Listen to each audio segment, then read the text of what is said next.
R. Kelly is really going through it behind bars, and a lot of what's been happening was kept under the radar. That is until June 2025, when his legal team led by attorney Bo Brinley filed what might be one of the most explosive legal motions in recent memory. Filed in Chicago federal court. The motion demanded Kelly's immediate release to home detention, claiming that officials within the Bureau of Prisons, alongside members of the Aryan Brotherhood, were allegedly involved in a murder plot against him. There are people who seek to kill Mr. Kelly rather than allow the corrupt criminal conduct of those who manufactured his convictions. But this wasn't just lawyers making dramatic claims to get their client out the joint. The motion included a sworn statement from a key witness, someone who claimed firsthand knowledge of the plot to body Kelly. The main character in these allegations is McQuill Glenn Stein, a terminally ill inmate who identified himself as a shot caller in the Aryan Brotherhood. According to a sworn statement from Stein, 3 Bureau of Prisons officials at the Federal Correctional Institution in Butner, North Carolina, offered him freedom in exchange for Kelly's murder. And in his declaration has set forth the reason that was given. The reason is that Mr. Kelly was about to expose some facts that would be extremely inflammatory and damaging to the Bureau of Prisons and the Department of Justice. And because of that, the Bureau of Prisons instructed Michael Glenn Stein to go to Butner and execute R. Kelly. And Mr. Stein made clear and gave us extraordinary detail when we spoke to Mr. Stein. We didn't use this until we actually went down and met with Mr. Stein for hours. And he told us in extraordinary detail that this is not the first instance, that this happens all the time, that the Aryan Brotherhood has been directed to commit murders and beatings at the behest of prison officials for years. According to Kelly's attorney, Bo Brinley, Stein was told that Kelly was about to expose information that would be extremely inflammatory and damaging to the Bureau of Prisons and the Department of Justice. The solution, according to the allegations, was to have Kelly eliminated before he could say something. But here's what makes the story even more twisted. Stein claims he was offered a very specific deal. They have said that if he is to do this, he is a terminal cancer patient, he's going to die in the near future. That's a fact. And they have said that he will be transferred and he'll get the opportunity to walk away. And Michael Glenn Stein has a history of escaping from the Bureau of Prisons. He escaped previously. That's why he spent so long at the ADX Supermax in Florence. And all of a sudden, he was moved to this relatively low security facility at Butner and put near R. Kelly. That's a fact. According to the allegations, Stein, who's dying from cancer, was told he would be transferred to another facility and given the opportunity to escape, allowing him to die as a free man rather than locked up. Stein has a history of escaping from Bureau of Prisons facilities and had previously been held at the ADX Supermax in Florence, which makes the escape offer particularly believable. But something unexpected happened. Instead of carrying out the alleged murder, Stein claims he had a change of heart. Stein allegedly arrived at Kelly's prison unit in March 2025 and was directed by BOP officials to kill Kelly. But instead of acting on the order, Stein informed Kelly of the plot. According to Kelly's attorney, Stein revealed that this type of arrangement, where prison officials allegedly direct gang members to commit violence, happens all the time, and that the Aryan Brotherhood has been directed to commit murders and beatings at the behest of prison officials for years. If this is true, it would represent systematic corruption of the federal prison system that goes way beyond Kelly's case. But the alleged plot didn't end with Stein's refusal. Kelly's attorneys claimed that in June 2025, they learned of a second Aryan Brotherhood member who was also directed by prison officials to kill both Kelly and Stein. That discussions have been had about poison in the food hall, about poison in the commissary. Discussions with Mr. Stein have been had about stabbings.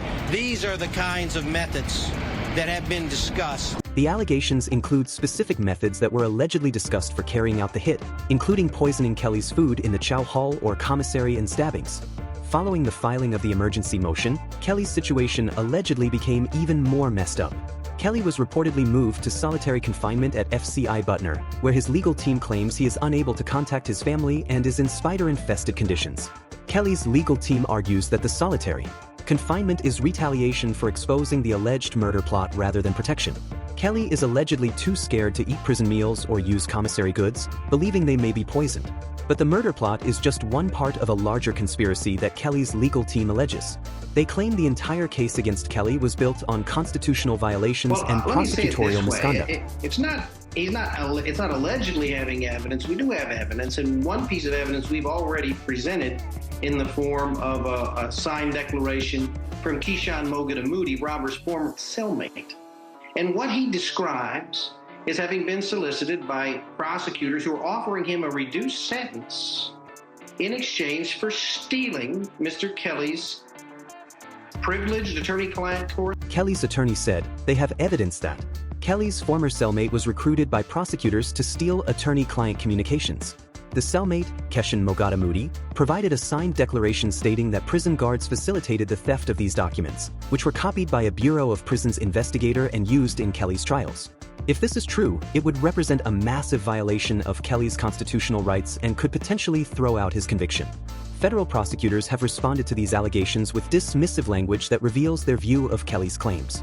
On June 16, 2025, prosecutors dismissed Kelly's murder plot allegations as fanciful, deeply unserious, and a mockery of the harms suffered by his victims. They also described Kelly as a serial and unrepentant child molester and argue that his allegations make a mockery of the harms suffered by his victims. Prosecutors argue that Kelly's placement in solitary confinement shows prison officials are taking his safety concerns seriously, contradicting the narrative of a murder plot. In a move that shows just how desperate Kelly's situation has become, his legal team has made a direct appeal to President Donald Trump for a presidential pardon. Absolutely. We're going to seek every opportunity to, one, make sure that Robert Kelly doesn't get killed, and number two, to see that he is freed based on what we believe to be and will prove to be a corrupt prosecution, the kind of which President Trump has promised to eradicate. Kelly's attorneys have publicly appealed to President Donald Trump for a presidential pardon, arguing that Kelly is a victim of prosecutorial misconduct and that Trump, having faced legal scrutiny himself, would understand Kelly's plight. The appeal to Trump appears to be strategic, citing Trump's recent commutation of the sentence of Gangster Disciples co-founder Larry Hoover as president. However, no pardon has been granted as of the latest reports. Kelly's case raises broader questions about the systematic targeting of powerful black men in America.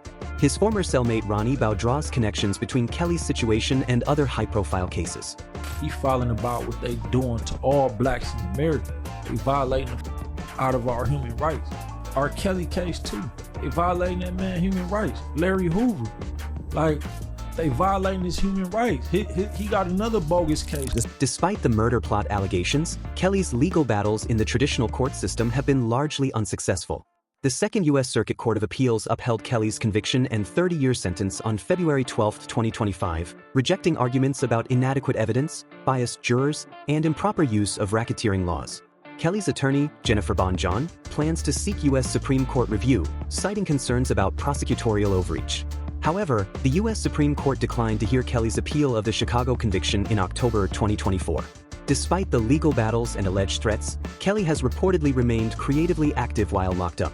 In a March 2025 podcast interview with Inmate T with AANDP, he claimed to have written 25 albums while in prison. This is where the story takes a serious and unexpected turn. According to newly filed court documents, R. Kelly experienced a frightening medical emergency while in custody, an incident his legal team claims was the direct result of improper medication administered by prison staff. So in the emergency filing, they allege that R. Kelly was giving an additional dose of medication by prison staff, and they're alleging that because of that additional medication that he was instructed to take and that he actually took, he suffered a overdose. So they say that he woke up, R. Kelly woke up allegedly on June 13th and he felt faint. He was dizzy. He started to see black spots. He got up and he fell. He crawled to the door of the cell and he lost consciousness then. At that point, he was placed on a gurney. He was taken by ambulance to a nearby hospital because they tried to take him to the hospital inside of or associated with the facility that he's in, but they couldn't help him. However, his physical and mental condition appears to be getting worse. Kelly has diabetes and has faced health challenges, including blood clots in his legs, which he claimed nearly Kelly killed him. allegedly has been asking for months to get some medical attention to a swollen leg. R. Kelly's legal team says that once he was taken to the hospital for this overdose situation, R. Kelly brought up the swollen leg, and they allege that doctors there then took a look at the swollen leg and they found blood clots in R. Kelly's right leg, allegedly, in his left leg, in his lungs, allegedly. And R. Kelly's legal team is saying that R. Kelly was then told he should stay 7 days in that hospital for surgery, and then it would be additional 2 weeks because of whatever care they were going to need to give him. But his legal team alleges that once the prison was contacted, R. Kelly was then removed against his will by guards from the prison and was not allowed to be treated. And they are saying that basically this could kill him because of the blood clots and the care that they are alleging he is not receiving. And while the overdose raised serious questions, it's the voices from inside the prison, especially one cellmate, that are blowing the lid off everything. His former bunkie has stories that take this whole situation to a different level. What we're about to put you up on is some next level stuff. We're talking about explosive testimony from Kelly's former cellmate. Industry secrets that supposedly go all the way to the top of the music game, and revelations about what really happens when somebody who knows too much becomes a problem for some very powerful cats. On the way to the outside hospital, his team alleges that it was overheard someone in the ambulance from the hospital say this is going to open a whole new can of worms. R. Kelly's legal team then alleges that once he got to the hospital, it was then revealed that he had been giving an overdose quantity of medicine. The main source for a lot of what we're about to break down comes from a dude named Ronnie Bo, a former federal inmate who spent serious time locked up with R. Kelly. He has since written a book about their conversations. But before we get into his claims, know that these are allegations and testimonies that paint a picture of corruption and conspiracy at the highest levels. Some of it can't be verified, but all of it needs to be heard because it sheds light on a system that might be more corrupt than any of us ever imagined. Ronnie Bo, real name is Ronnie Bo Williams, is a former Fed who describes himself as an author and the CEO of Grind Mode Incorporated. But what makes this cat important to our story is that he spent considerable time locked down with R. Kelly at the Metropolitan Correctional Center in Chicago. And according to Bo, the conversations he had with Kelly revealed some shocking truths about the music industry and what really went down that led to Kelly's downfall. Yeah, we was never roommates. We was on the same unit for a period of time, but I was there. I came there in MCC Chicago, June 24th, 2019. And I think he came either in July or August. It was like a month or two, no longer than 3 months after I came. According to Bo, he had already built relationships with shot callers from different prison organizations, the Gangster Disciples, Latin Kings, Black Stones, and they all agreed that Kelly should be allowed in general pop. This is significant because it means some of the most powerful dudes in the federal system vouched for Kelly's safety and gave him protection. But the real tea comes from what Bo claims Kelly told him during their conversations. And these ain't just casual jailhouse stories. These are allegations about industry conspiracies, stolen music catalogs, and systematic targeting by some very powerful forces. One of the most explosive claims Bo drops is about Kelly's music catalog. In one of your interviews, you said that you asked R. Kelly, or he told you, either one, that it was $1.2 billion, and he found out that his catalog was worth $1.2 billion. And once he started trying to figure out how he can get, the payments for that or whatever, that's when he said things kind of turned up on him. According to Bo, Kelly found out that his music catalog was worth $1.2 billion, making him technically richer than Jay-Z at the time. But here's the crazy part. Despite this massive catalog value, Kelly was struggling financially and had to stay on tour constantly just to keep the lights on. And man, catalog worth $1.2 billion. So technically they supposed to announced him as a billionaire before they announced Jay-Z as a billionaire. And when he realized that, he like, damn, I'm as big as Mike now. And like, believe it or not, he wasn't making no money unless he went on tour and did a show. He had to do shows and go on tour to survive. This raises some serious questions about who was controlling Kelly's money and why somebody with $1 billion catalog was living paycheck to paycheck. According to Bo's version of events, when Kelly started digging into where his money was going and trying to claim what was rightfully his, that's when the legal trouble started getting real heated. But maybe the most controversial allegations involve Jay-Z. According to Bo's account of his conversations with Kelly, there's a long history of beef between these two superstars that goes way deeper than their publicized business dispute. You know what I'm saying? So with that not happening, of course, because Pac ended up passing away, did R. Kelly go into detail on how him and Jay ended up working together and doing the best of both worlds? You asked that at the perfect time, because that's kind of where this come from. Like, see, Jay-Z, he knew that Pac and R. Kelly was supposed to do best of both worlds together. The story Bo tells is that Kelly was originally supposed to do best of both worlds with Tupac, but after Pac got killed, Jay-Z stepped in to fill that spot. According to Bo's account, Jay-Z saw this as his chance to elevate himself to the level of Biggie and Pac. But the collaboration apparently didn't go how Jay-Z wanted it to. Then those negative emotions that Jay had, jealousy or whatever you want to call it, it up the tour because, you know, R. Kelly said that basically when they went to Madison Square Garden earlier that day, you know, he was getting random death threats. According to Bo's version of Kelly's story, Kelly was getting death threats before their Madison Square Garden show. And when he got on stage, he saw cats in the crowd making threatening gestures. Kelly believed Jay-Z was behind these threats and bounced off the stage, which led to Jay-Z's people pepper spraying Kelly. But the allegations go even deeper than that. Bo claims that Kelly believed Jay-Z funded the surviving R. Kelly documentary through his ex-girl Dream Hampton, who was the executive producer. Dream Hampton is the executive producer of Surviving R. Kelly.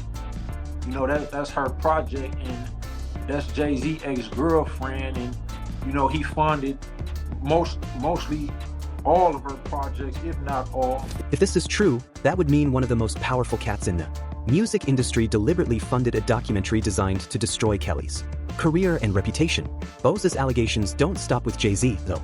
He claims there's a systematic effort to blacklist artists who don't play ball with certain industry agendas. I feel like R. Kelly was eventually blacklisted. I feel like I'm blacklisted. I feel like there's many other artists who probably got way more talent than most of the artists we hear in the industry that is blacklisted. Bo describes his own experience of getting blocked from major platforms, claiming that when he tried to set up an interview with The Breakfast Club, they said that iHeart wouldn't allow me to do it because of the publicity surrounding my name. He suggests that powerful figures like Jay-Z have the connections to blacklist artists and prevent them from getting mainstream exposure. This paints a picture of an industry where talent ain't enough, where playing by certain rules and showing loyalty to certain people determines who gets to blow up and who gets buried. While Kelly was locked up, he faced some real danger. In 2020, while at Chicago's Metropolitan Correctional Center, Kelly got jumped by another inmate. The cat who attacked him was Jeremiah Shane Farmer, a Latin Kings member serving life.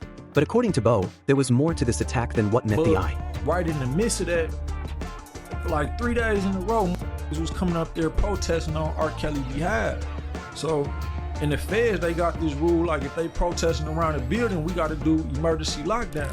He explains that Kelly's supporters had been protesting outside the prison for 3 straight days, which led to lockdowns that stopped inmates from using phones or getting other privileges. This created mad frustration among the inmate population, who blamed Kelly for the disruptions. But Bo also mentions that Farmer later claimed in the media that the government had him do that. This raises some disturbing questions about whether the attack was orchestrated by authorities rather than being a random act of inmate violence. What makes Bo's account particularly compelling is that he's not just making these claims in a vacuum. He's written a book about his experiences and filed lawsuits against federal agents, including one case where he sued DA agent Timothy P. Gray and won a settlement. This gives him some credibility as someone who has successfully challenged federal authorities in court. Bo also describes Kelly as someone who refused to compromise his principles even when it could have helped his career. Come from, like whether you was with a gang or not, we live by certain principles and codes. And in that industry, is a lot of that go on. Yeah. Like when you talk about selling your soul and that really go wrong.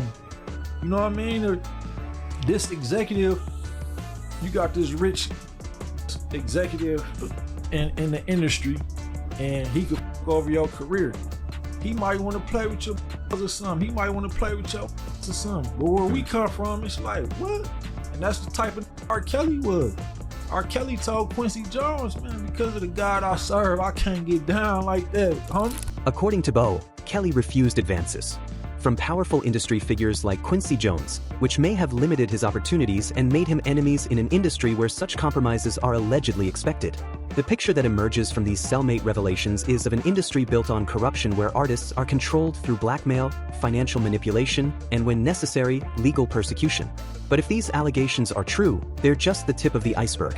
The question isn't just what happened to R. Kelly in jail, it's whether what happened to him is part of a larger pattern of silencing people who know too much about how the entertainment industry really operates behind closed doors. But to really understand why R. Kelly became such a target inside and outside the system, we got to rewind the clock and look at how all this started in the first place. To understand what's really going down with Kelly and the pen, we got to go back to how this whole mess started popping off. The allegations against Kelly ain't nothing new. This drama has been brewing since way back in the day. In 1994, when Kelly was 27, he went and married 15-year-old Aaliyah in some secret ceremony in Chicago. Now, that's already suspect as hell, but it gets worse. They had to fake her ID, making it look like she was 18. But her parents shut that whole situation down and got it annulled in the 95. Come to find out later, somebody testified in court that Kelly's people dropped $500 to get a fake ID for the baby girl, probably because they thought she might be pregnant. But that was just the beginning of this whole mess. Throughout the late 90s and early 2000s, mad women started coming forward. Tiffany Hawkins, Tracy Sampson, and others all saying Kelly was on some inappropriate stuff with minors, and dude was cutting checks left and right to make them go away. The pattern was clearer than day, but Kelly's money and fame was like a shield protecting him from any real consequences. The first time the law really tried to get at Kelly was in 2002. They hit him with 21 counts of child pornography after some nasty video surfaced showing him doing unspeakable things to what looked like a 14-year-old girl. Now, you'd think with evidence like that, it's game over, right? Wrong. In 2008, Kelly beat all 21 charges. The alleged victim and her family wouldn't testify, and the jury couldn't be 100% sure the girl in the video was underage. But more than a decade after that, Kelly was moving like he was untouchable. Still making music, still touring, still living like a king. But underneath all that, investigative journalists like Jim DeRadis was building a case that would eventually bring the whole house of cards crashing down. The game really changed in 2017 when BuzzFeed dropped that explosive story, saying Kelly was running some kind of cult, keeping women locked up and controlling every aspect of their lives. The report said Kelly was taking their phones, stopping them from talking to family, and basically treating them like prisoners. That's when the #MutterKelly movement started popping off with people calling for boycotts of his music. But the real knockout punch came in 2019 with that Surviving R. Kelly documentary on Lifetime. That joint featured mad women, including Kelly's ex-wife, Andrea, and girls like Janda Pace, all talking about the physical and mental abuse they said they went through. That documentary was so powerful, it got RCA Records to drop Kelly, and artists like Lady Gaga and Celine Dion started removing their collabs with him from streaming platforms. Within months of that documentary dropping, the walls started closing real quick. In February 2019, Cook County hit Kelly with 10 counts of aggravated criminal abuse involving 4 females, 3 of them minors between 13 and 16. But the state charges were just the appetizer. In July 2019, the feds came through with the real heat. 18 federal charges including child exploitation, trafficking, kidnapping, forced labor, racketeering, and obstruction of justice. They arrested Kelly and held him without bail, saying dude was a flight risk and a danger to the community. The federal cases were straight up devastating. In September 2021, after a 6-week trial in Brooklyn, a federal jury found Kelly guilty on all 9 counts, 1 racketeering charge and 8 Mann Act violations. The prosecution painted a picture of Kelly running a whole criminal organization for almost 3 decades. They said Kelly had managers, bodyguards, and assistants helping him recruit and abuse girls, boys, and women for decades. 11 victims, including Aaliyah. She came to court and testified about all kinds of physical and psychological abuse. Most of it happened when they were still minors. They talked about how Kelly had rules, calling him daddy, not being able to move around freely, and couldn't even look at other men. If you broke the rules, you got punished with beatings and forced to do stuff, some of which he recorded. On June 29, 2022, Judge and Donnelly hit Kelly with 30 years in prison, saying his actions showed violence, cruelty, and control, and that he used his fame to prey on vulnerable people. 7 survivors got up in court and told their stories about how this man destroyed their lives while Kelly sat there showing no remorse at all. But that wasn't all yet.